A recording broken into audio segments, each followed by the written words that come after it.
Hi everyone, this is Andrew from Mesmer Mobile, and today I decided to do a bit of a behind the scenes video for my mobile game Zombonic. It's available on the App Store and Google Play now, so check it out if you're interested. You can find all the links in the description below. Before I get going, I'll start by saying that this isn't a tutorial and I won't be showing you step-by-step instructions on how to create models or paint textures.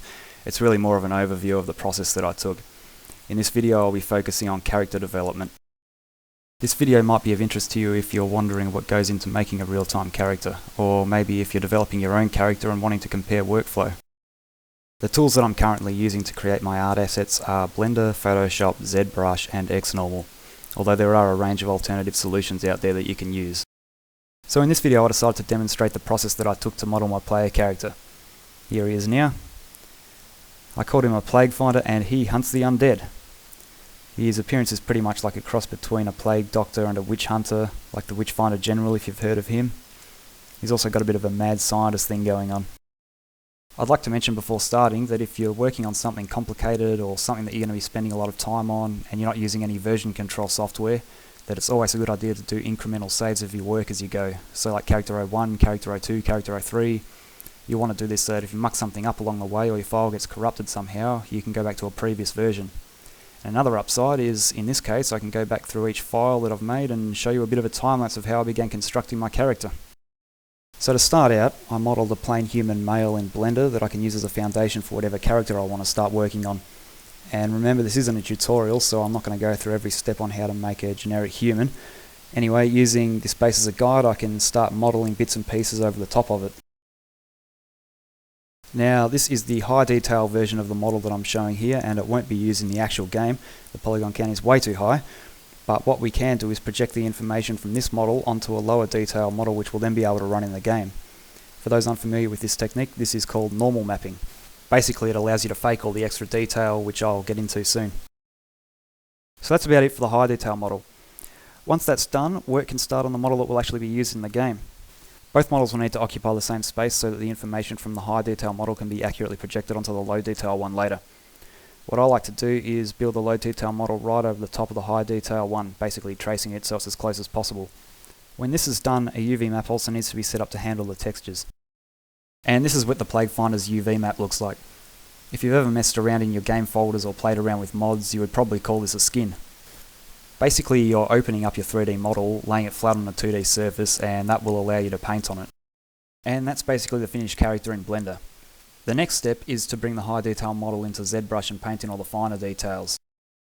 ZBrush is a pretty versatile sculpting tool, but in this case I'm only using it to add in the extra details like belt notches and creases to clothing. Basically the stuff that can be a real pain in the butt to do with a traditional modelling package. So with the high detail model touched up in ZBrush and the low detail model ready to go, the next step is to generate the normal map. I do this by loading both versions of the model into a tool called Xnormal. Once you've got this, you can use it as a guide to paint the diffuse map, which is pretty much your base texture.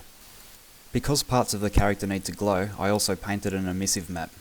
Both the diffuse and emissive maps were done in Photoshop. Here's a quick preview of the low detail model with its normal, diffuse and emissive maps applied.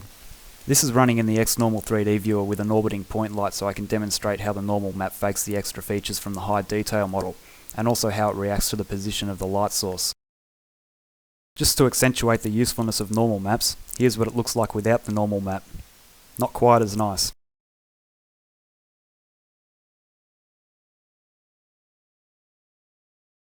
And now with the normal map only.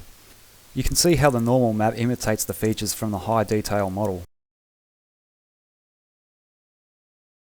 So that's the in-game model pretty much done. The next thing is to set it up for animation. Before you can animate a 3D character, you have to rig it. This means building a skeleton underneath the character and then weighting the corresponding parts of the body to the skeleton. Once that's done, you can then use the skeleton to move the character around and set animation keyframes.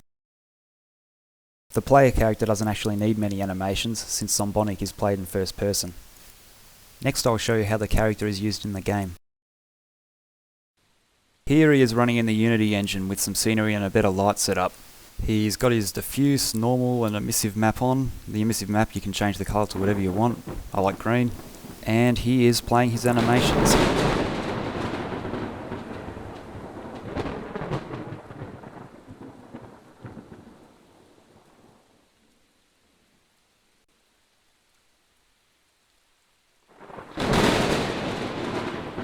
And that's my character development process in a nutshell. So thanks for watching, I hope you found it informative, and be sure to subscribe if you're interested in getting any future updates from Mesmer Mobile. See you next time.